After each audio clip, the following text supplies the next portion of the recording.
1970, o Brasil viveu um avivamento. Onde?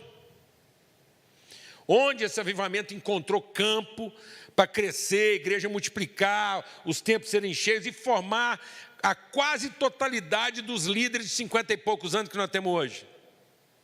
Vou te falar onde aconteceu isso. Nas escolas secundárias e nas universidades. Brasil inteiro. Estudantes apaixonados por Jesus, comunicando o evangelho um para o outro e sonhando em ter uma nação transformada. Sonhando em ter uma nação redimida. Sonhando em dar a vida pelo país por amor a Cristo. Qual é o pior ambiente espiritual no Brasil hoje?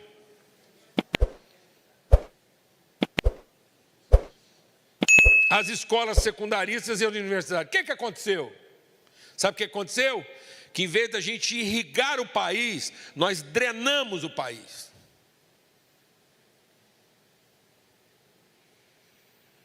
Em vez de encher a terra com os nossos filhos, nós vampirizamos os nossos jovens para servir nossa carência de devoção.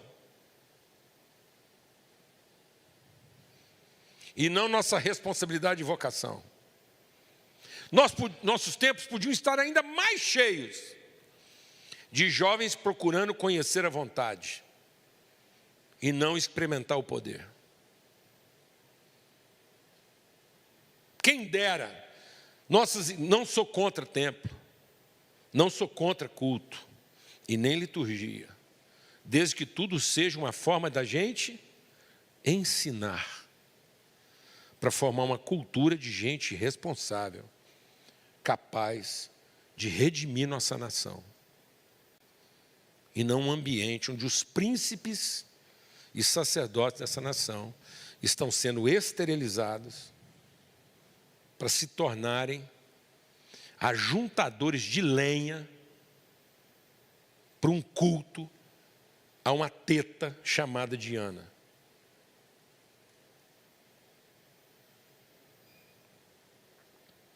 E quando alguém se aborrece com essa mensagem, é pelo mesmo motivo que os sacerdotes de Diana se aborreciam em Éfeso.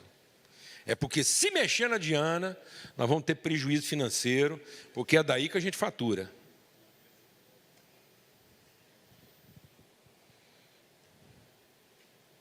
Mas isso tem nada a ver com o Brasil, amados. Eu só estou trazendo uma palavra aqui para alertar. Porque pode ser que a gente tenha esse tipo de problema aqui algum dia. Brincadeira.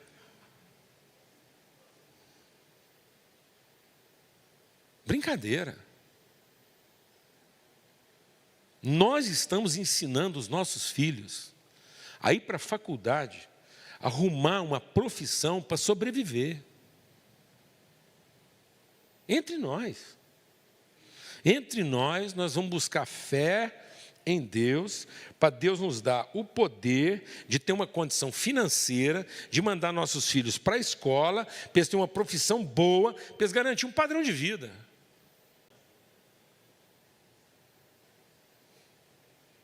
E não para cumprir um propósito.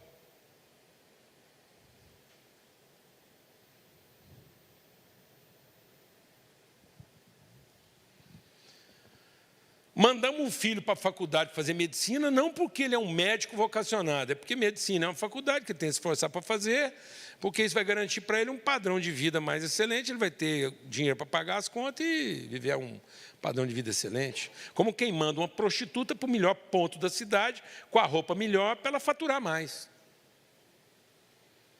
Para ela não ter que se humilhar exercendo a profissão dela num ponto ruim.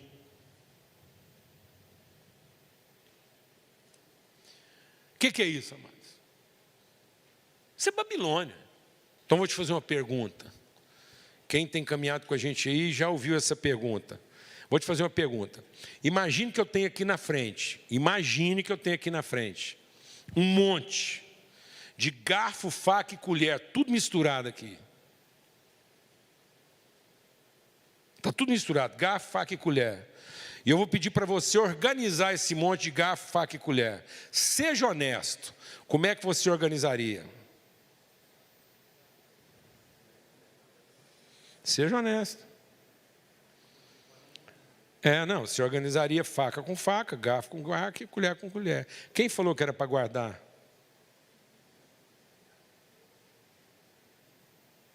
Agora pergunta para mim.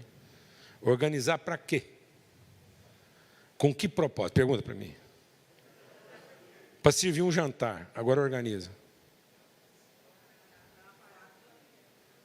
Mudou a organização, E a organização, Porque agora eu já vou organizar garfo, faca e colher,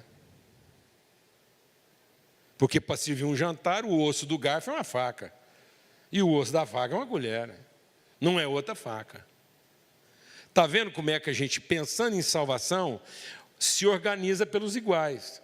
Mas pensando em propósito, a gente deveria se organizar pelos diferentes. Quem disse que a salvação era o fim?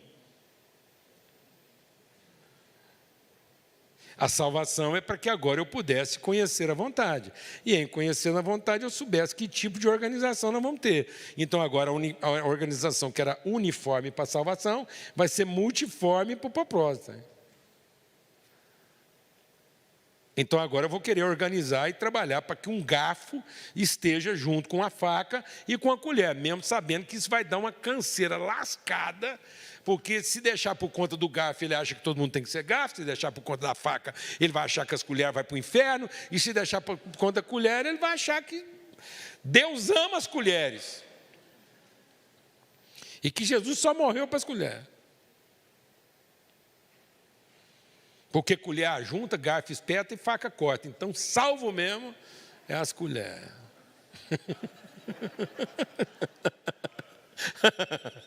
Meu Deus do céu. Não, amado. A salvação é meio. Por isso nós somos salvos pela graça, mediante a fé, e o propósito é boas obras. Então, o propósito é cumprir o propósito. Que a gente se torne pessoas amadurecidas, que trabalham em favor uns dos outros em oferta espontânea. Por isso, o propósito é a comunhão dos santos. Por isso que ele diz, bem ligado, bem ajustado. Então, quando Ezequiel profetizou, cada osso foi se juntando ao seu osso, e já que seria muito desafiador pessoas tão diferentes, de forma tão distinta, trabalhar umas com as outras, Deus colocou nervos e tendões, porque vai ser tenso e nervoso. Então, como a gente não sabe ficar tenso, sem ficar amargurado, e não sabe ficar nervoso, sem ficar com raiva, é porque não tem nervo e tendão. Então, nós não estamos usando o ensino do Espírito para aguentar as tensões e o nervoso das relações. E ele está dizendo, não, o corpo bem ajustado pelo vínculo de toda junta e ligadura. Por isso que a primeira coisa que ele fez, quando colocou cada osso com seu osso, foi estender o quê? Nervos e tendões, porque a relação é nervosa e tensa. E nós não sabemos ficar nervoso sem ficar com raiva. E não sabemos ficar tenso sem ficar amargurado. Porque a obra do Espírito era nos ensinar a respeito da comunhão. Então, num certo sentido, eu quero terminar aqui colocando uma palavra desafiadora. Eu tinha muita dificuldade de entender o pecado contra o Espírito Santo. Para mim era uma incógnita. Eu ficava pensando assim, gente, eu tinha um medo de pecar contra o Espírito Santo. Até porque eu não entendi direito o que era. Eu falei, vai que eu estou pecando contra o Espírito Santo, não estou sabendo. Mas Deus não ia deixar nós numa latada dessa.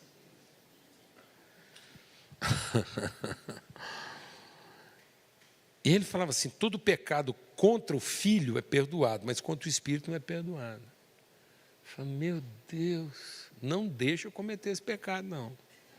Eu já estava pensando em salvar quem? A mim mesmo. Porque a gente sempre pensa que a graça é para... O fim da graça é salvar, né? Não, salvar é o meio de cumprir o propósito. E qual é o propósito? A referência do amor, a evidência da graça e a consciência do Espírito. Então, a obra da salvação se fundamenta no amor, se revela na graça, mas se consuma na comunhão. E nós estamos pregando um evangelho que termina na salvação. mas não aponta para a comunhão. Nós estamos achando que a salvação é para salvar o indivíduo, e não para que pessoas salvas, que não se ocupam da própria salvação, possam viver em comunhão. E enquanto nós pregamos uma salvação que salva o indivíduo, a igreja continua se reunindo para ser salva. E quem busca a própria salvação perdeu a sua alma. Mas quem, entendendo a sua salvação, está pronto a sacrificar a sua vida em favor do seu irmão, encontrou o verdadeiro sentido da salvação. Então a obra da salvação é para que a comunhão revele a glória de Deus. Porque é na unidade, na comunhão do Espírito que as pessoas vão crer. A vontade de Deus, então, se consuma na comunhão. A graça é o meio de o amor ser revelado na relação. Por isso que a obra da salvação em Cristo, pela graça, foi dar a vida pelos seus irmãos. E ele diz, então, do mesmo jeito que eu amei vocês, então agora vocês vão lá e amam uns aos outros. Porque aquele que diz que ama a Deus e, no entanto, não entrega o que está nele em favor do seu irmão, está mentindo quando diz que ama a Deus. Aquele que diz que ama a Deus e enxerga seu irmão na necessidade, mas não vê a responsabilidade de resolver o problema dele, está mentindo. É uma fraude.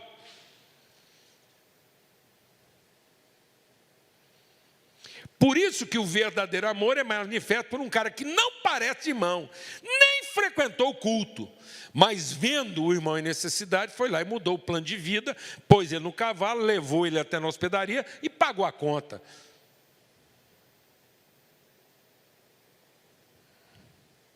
E nem frequentava a igreja, porque os que frequentavam o rito com ele não o amaram, apesar de fazer parte do mesmo rito.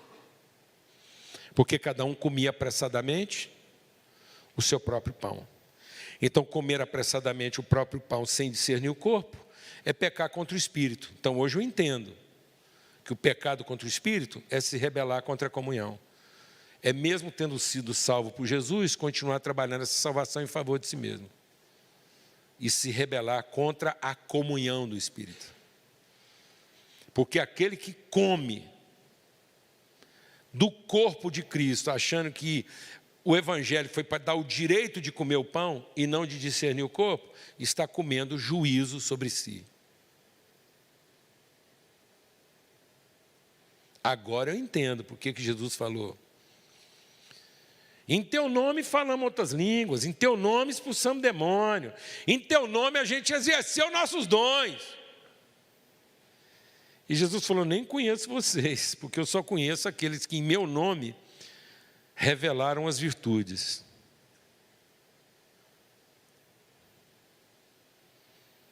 Compartilharam as virtudes, buscaram a comunhão. Então, amados, é isso.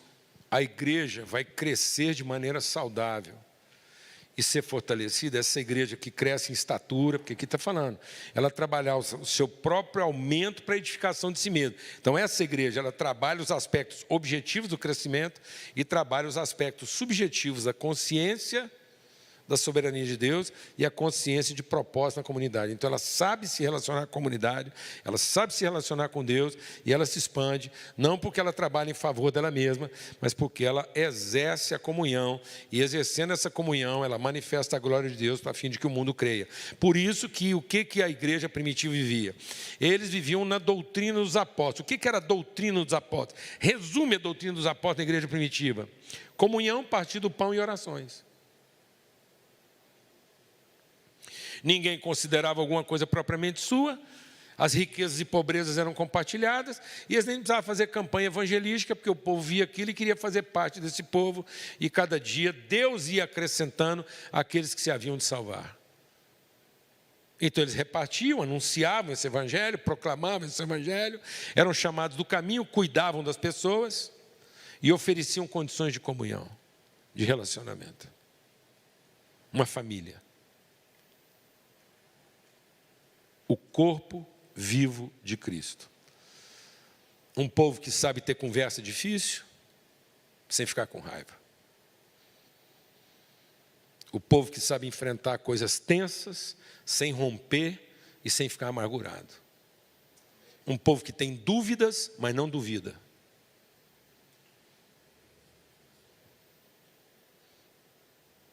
Nós temos o resto da vida para esclarecer nossas dúvidas, desde que a gente não duvide. Nós temos o resto da vida para ter unidade de fé, na medida que nós amadurecemos, desde que a gente não duvide da unidade do Espírito. Nós vamos continuar tendo vários nomes, porque Deus chama cada ovelha pelo seu próprio nome. E nós vamos ter vários nomes, porque nós temos várias vocações, e não porque nós somos pessoas diferentes umas das outras. Nossos nomes dizem do propósito que a gente cumpre conquanto o corpo de Cristo. Nossos nomes são para dizer que todos nós cumprimos o mesmo propósito de forma diferente. E não para garantir para os outros que nós não somos o mesmo povo. E hoje a gente usa o nome para dizer que não é o mesmo povo. E não para assumir a responsabilidade própria de cada vocação.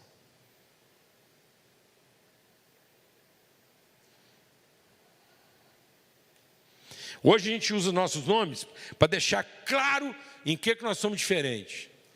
E não para deixar claro que nós temos a mesma vocação, revelada de formas diferentes. Nós usamos os nossos nomes para deixar claro que a graça nos salvou, mas não para deixar claro que nós temos a comunhão do Espírito. Então a obra de Deus se consuma na comunhão do Espírito conquanto corpo. E quando a gente se reúne, não é para cada um comer o seu próprio pão, mas é para cada um entregar pão em favor do outro. É para a gente se fortalecer, se suportar, de modo que agora esse corpo cresce e se fortalece. Ele é saudável, porque ele cumpre todo, ele é pleno, todos os aspectos. E nesse sentido, eu creio que a igreja brasileira está correndo um risco de se equivocar a respeito da sua vocação.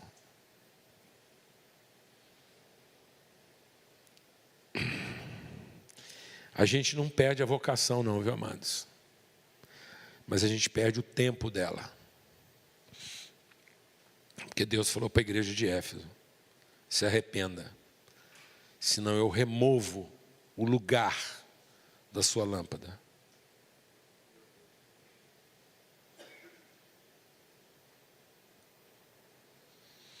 Éfeso era uma cidade estratégica, eu visitei Éfeso. E Éfeso era estratégico porque era um porto, onde todas as nações se encontravam. Éfeso parecia o Brasil, era um lugar de várias etnias. Era um porto. E aí foi embaçando, essa igreja foi se organizando. E Éfeso começou a ter uma curiosidade. Os prédios principais de Éfeso, governo, assembleia, biblioteca, era tudo de fachada, porque todos tinham uma porta do fundo para o prostíbulo. Não tem nada parecido com a gente. Tudo terminava em Babilônia. E Éfeso foi. Cada vez mais se afastando dos seus afetos e cada vez mais investindo nas suas estruturas. A grande vantagem de Éfeso era o porto. Um dia, um temporal, uma avalanche, inundou o rio que forma o porto. Éfeso era um porto natural. Desaguava um rio lá que fazia um porto natural, porque tinha um canal profundo. Só que esse rio teve uma avalanche e aí a terra assoreou o rio e matou o porto. E aí eles tiveram que construir um porto vários quilômetros para outro lugar. Éfeso continuou sendo Éfeso. Mas continuou tendo uma vocação. Mas perdeu a sua hora. Perdeu o seu lugar. Perdeu sua relevância. Sabe por que eu fico aqui? insistindo nessa conversa, esse esforço todo aqui, quero te dar meu testemunho pessoal. Não é por nós. Porque a minha geração, que é a geração dos 40, quem tem aqui mais de 40, já tem fé suficiente para fazer muita coisa errada e ainda encontrar com Jesus mais ou menos bem. A angústia que está aqui, ó, e esse esforço todo, é pelos nossos filhos. É pelos filhos deles. Se você acha que está difícil para você, que tem 40 e poucos anos, que igreja nós estamos preparando para alguém que tem 12? Se o seu filho tiver que mudar de cidade, que igreja ele vai frequentar? Daqui 30 anos, quando você não puder fazer nada por ele, e na verdade ele estiver preocupado com o que ele vai ter que fazer por você, onde ele vai frequentar? Que igreja que ele vai levar os filhos dele? Onde os seus netos vão congregar quando tiver 30? E tiverem que tomar as decisões mais difíceis da vida dele? Quem disse que eles vão estar aqui? Se tudo der certo e a gente prosperar, como é próprio dos filhos de Deus, onde eles vão morar? E quem disse que eles não vão frequentar a igreja de um abusador? Quem disse que a sua neta daqui, que hoje está com 3, quando ela tiver 25, linda, crente, cantora, cheia de ministério e com um diploma, onde ela vai congregar? Quem vai ser o pastor dela?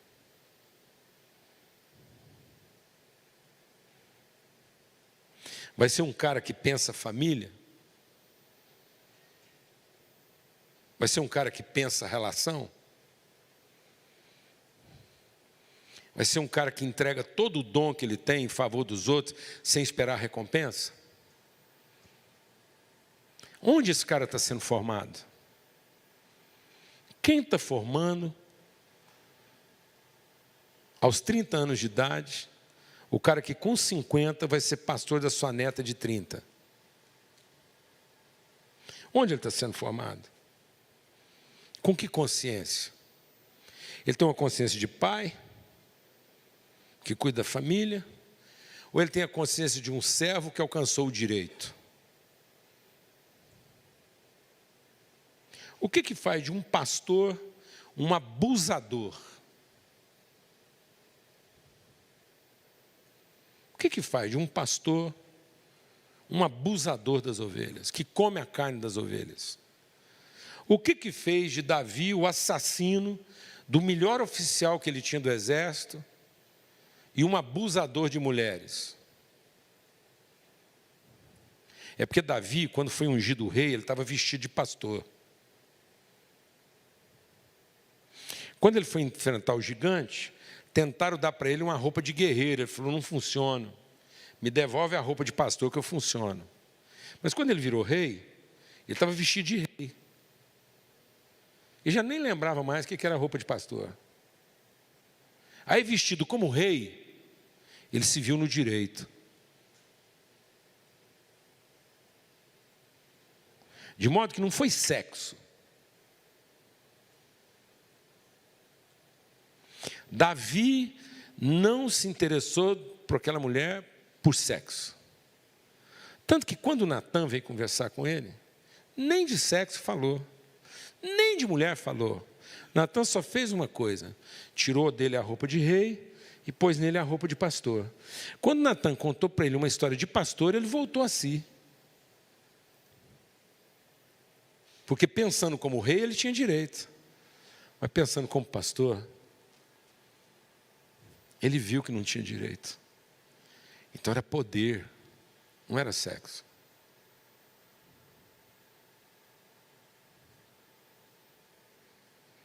E o que nós estamos ensinando nossos líderes? A construir relações de comunhão porque amam e têm responsabilidade? Ou estamos ensinando nossos líderes que eles adquiriram o direito de liderar e governar porque agora eles são competentes? Nós estamos formando pastores ou mercenários? Quem serão os pastores dos nossos netos? A Europa não se perdeu na primeira geração. A Europa se perdeu na terceira geração, que é onde o processo se completa. Um pai gera um pai que gera um pai. Então, nosso desafio não é parir filhos, é formar pais. Abraão só morreu depois que Isaac se tornou pai de um filho adulto. Quando os netos de Abraão alcançaram 14 anos, entraram na puberdade, agora Abraão pode morrer porque ele não gerou um filho, ele gerou um processo. Ele não prestou um serviço, ele formou uma cultura. Uma cultura de família e paternidade, não de direito.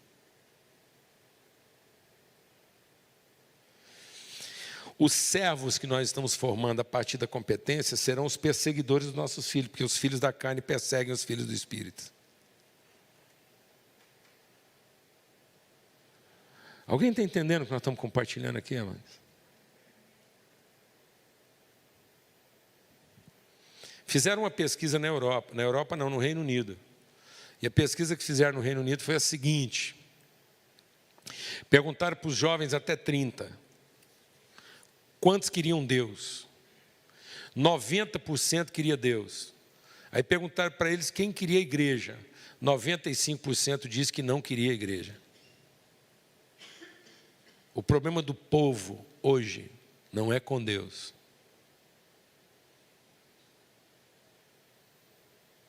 É com aqueles que dizem estar representando Deus e só falam de poder, não falam de afetos. Você tem amigo no seu ministério? Você tem colega? Eu vou te falar para você o que é um amigo de ministério. Um irmão de ministério. Um amigo de ministério. É alguém que, se você não tiver, e a sua mulher precisar de um abraço, ou de um banho, ele vai conseguir dar banho na sua mulher nua,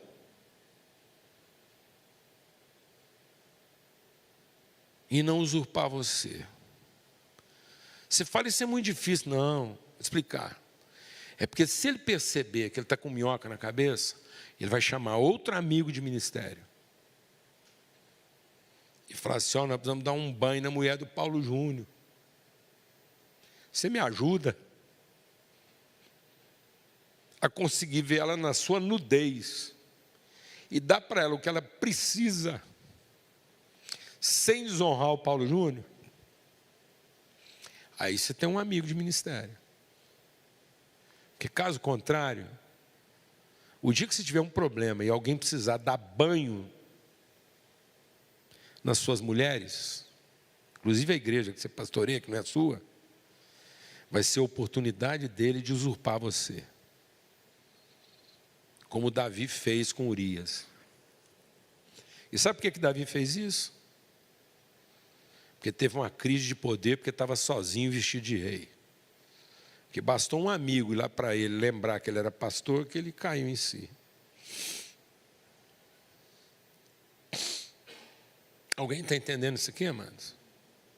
Sabe o que é um amigo de ministério? Se a sua filha, linda, de 20 anos, estivesse se sentindo sozinha e pedisse, precisar de um abraço para dormir, ele é capaz de deitar com ela abraçado até ela dormir, sem pensar que ela é direito dele, só porque ele fez a coisa certa.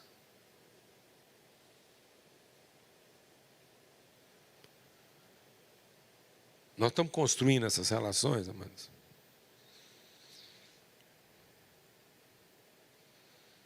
É aí que está nosso esforço. Jesus foi embora. Sabe o que ele fez? Porque às vezes você acha que eu estou exagerando. Jesus foi embora e deixou a mulher dele para os amigos tomar conta. Só que tem uns amigos de Jesus que estão com merda na cabeça e estão endemoniados, estão oprimidos e acharam que a mulher é deles e que eles podem se deitar com ela e fazer com ela o que eles querem, porque tem esse direito. Não, amados. Essa mulher que a gente cuida aqui tem marido.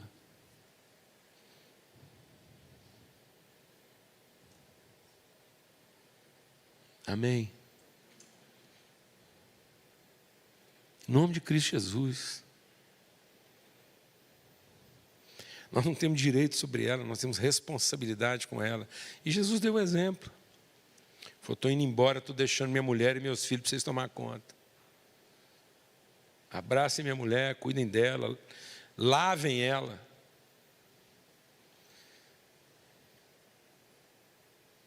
Glória a Deus, amados. Essa é a nossa vocação. Essa é a nossa cultura. Não é outra coisa. Aí nós estamos gerando gente madura. Amém? Então vamos lembrar disso. Sabe por que a gente tem que lembrar disso? Porque na hora que os nossos filhos mais precisarem de nós, nós não vamos estar aqui para oferecer para eles o nosso poder.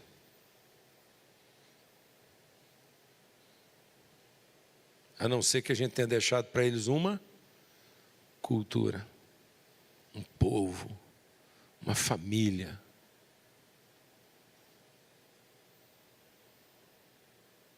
Amém. Um grande privilégio, uma honra poder desfrutar desse tempo aqui, receber de vocês essa distinção de honra, de respeito, de amizade, de testemunho. E quem está caminhando com a gente aqui há mais tempo sabe do nosso empenho em relação à cidade do Rio de Janeiro. Há uma intencionalidade em investir tempo, vida.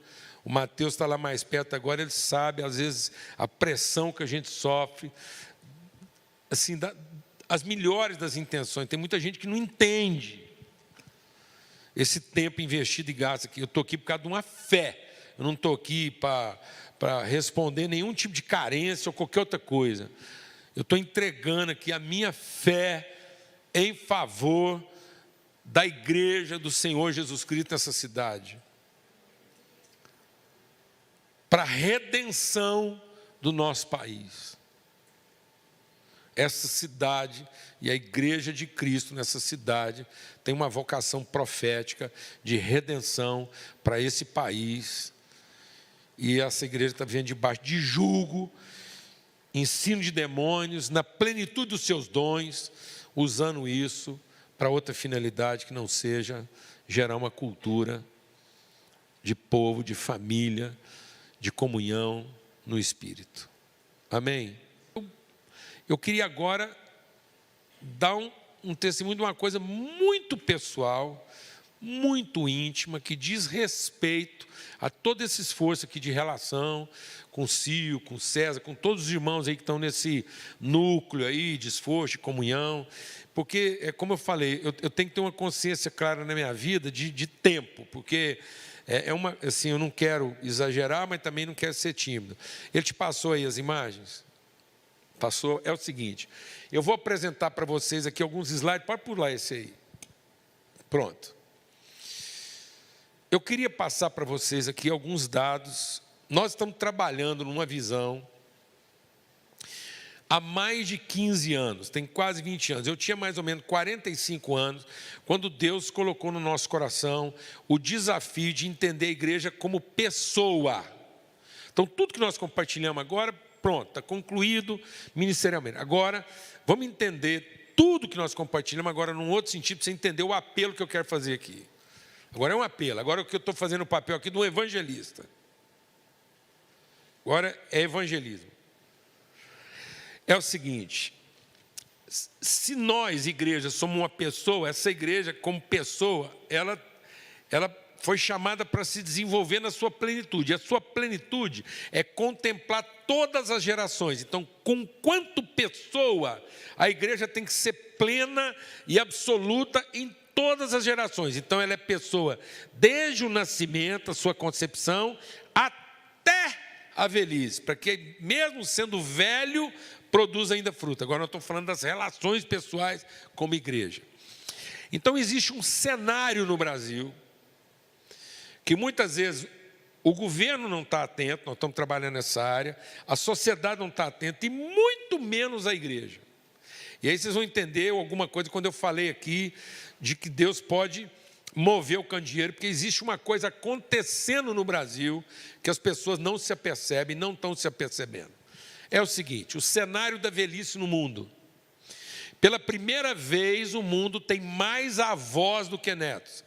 Então, o mundo, ao contrário do que muita gente pensa, está se tornando um mundo de velhos e não de jovens. Então, hoje nós temos mais gente acima de 60 do que gente, em média, até 20. Então, está lá, pela primeira vez, pessoas estão vivendo mais e tendo cada vez menos filhos. Então, caminhamos para uma sociedade com poucas crianças e muito velhos. Isso representa um desafio. Está aí as informações. A desigualdade mata. Nos Estados Unidos, a expectativa de vida começou a diminuir.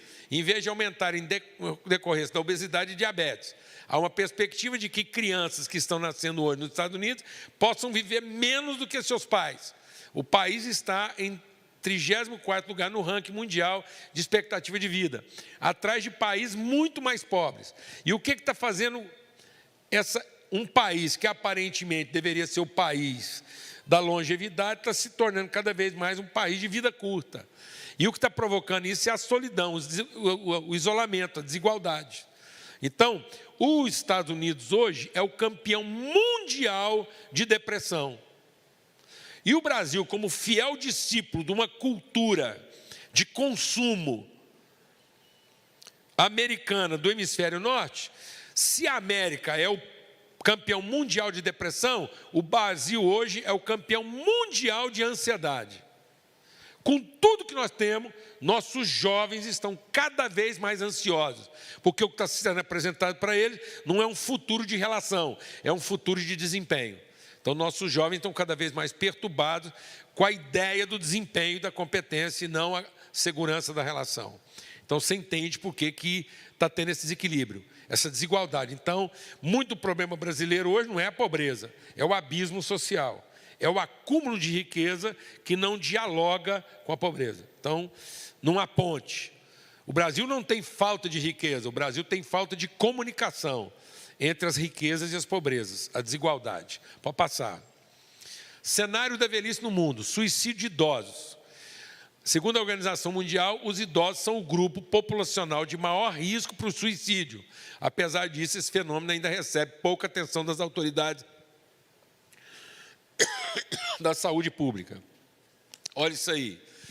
Coreia do Sul. País o quê? Alto índice de desenvolvimento. A taxa de suicídio, 28,9 suicídios por cada 100 mil habitantes e 18,5 no Japão. O isolamento é o fator número 1 que antecede depressão e suicídio. Pode passar. Cenário da velhice no Brasil. Agora se prepara. Enquanto os países desenvolvidos enriqueceram primeiro para depois envelhecer, nós estamos envelhecendo com pobreza. Então, se o cenário da velhice nos países desenvolvidos é grave, se prepare para o que vai ser o cenário da velhice num país onde tem mais pobre do que gente com segurança social. Então, veja, Na França, presta atenção nesse dado aqui. Na França, foram necessários 145 anos para que a população de idosos dobrasse. No Brasil, um aumento ocorrerá semelhante em apenas 19 anos, entre 2010 e 2030. O Brasil está envelhecendo em 20 anos, o que a França levou 150 anos. O Brasil é a maior taxa histórica de envelhecimento no mundo. Então, aqui está dizendo que, vai passar outro slide aí, vocês vão ver aqui, a quantidade de velhos com mais de 65 anos no país deve mais do que triplicar entre 2030. Vai passar para 30,5 milhões. Segundo os dados do Ministério da Saúde, o Brasil, em 2016, tinha a quinta maior população idosa do mundo. Em 2030, o número de idosos ultrapassará o total de crianças de 0 a 14. Então, até 2030, nós vamos ter mais gente acima de 60 do que gente até 14. Está claro isso, amados? Quem aqui tem mais de 45 anos? Então, quem tem 45 anos pode pensar que você ainda está longe de ficar velho. Só que quem tem 45 anos aqui já lida com um velho sem saber direito o que fazer dele.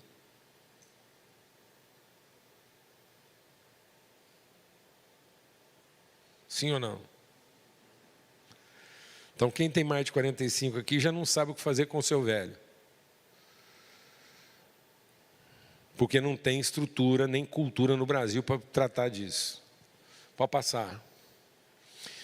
O país da demência. Atualmente, 1,4 milhões de brasileiros vivem com demência. Com o envelhecimento acelerado da população mundial, estima que até 2050 esse número aumente para mais de 6 milhões. O Brasil está caminhando para ser o país com a maior taxa de dementes do planeta. A demência foi a quinta maior causa de morte no mundo, segunda maior causa de morte da população acima de 70 anos. Só para você entender que a gente não está exagerando. Olha o ranking mundial de Alzheimer por 1.000 habitantes. A Turquia tem 1.192 casos de Alzheimer por cada 1.000. O Brasil tem 1.037.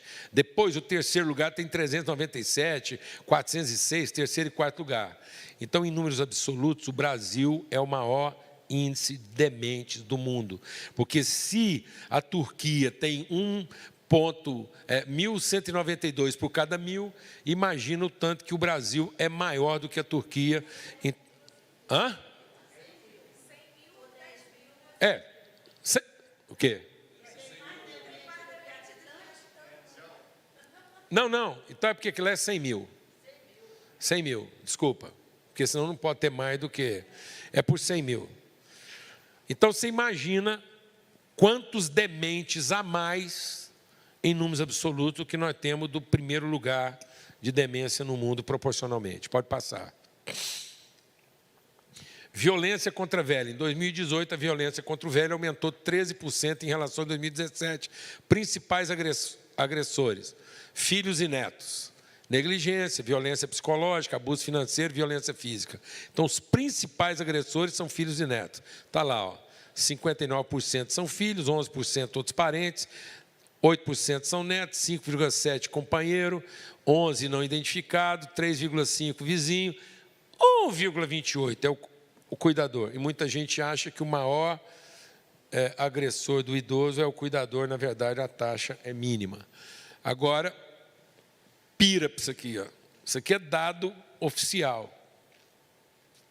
No Brasil, em períodos de feriado prolongado e férias, a taxa de internação de velho em hospitais aumenta, porque a família induz ao velho cortando água e comida para gerar demência. Então a família corta a água, a comida, ele passa mal, tem que internar para poder tirar férias. Isso é estatística.